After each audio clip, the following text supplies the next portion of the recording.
আসসালামু আলাইকুম, স্বাগতম আপনাকে জব নিউজ এক্সপ্লেন ইউটিউব চ্যানেলে।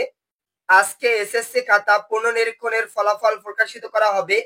এই ভিডিওতে বিস্তারিত আলোচনা করা হবে কতজন শিক্ষার্থী ফেল করেছেন এবং কতজন শিক্ষার্থী উত্তীর্ণ হয়েছেন।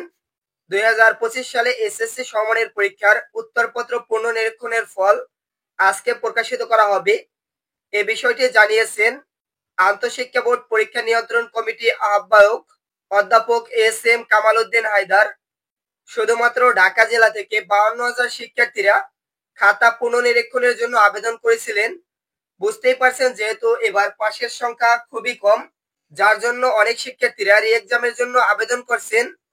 2025 সালে এসএসসি ও সমমানের পরীক্ষায় 9টি সাধারণ শিক্ষা বোর্ড, মাদ্রাসা ও কারিগরি বোর্ড মিলিয়ে 6,660 জন শিক্ষার্থীকে অকৃতকার্য করা হয়েছে। এর মধ্যে ছাত্র সংখ্যা 3,24,116 জন এবং ছাত্রী সংখ্যা 2,75,944 জন।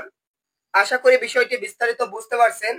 আজকের ভিতরে আপনাদের ফলাফল পেয়ে যাবেন। ধন্যবাদ সকলকে।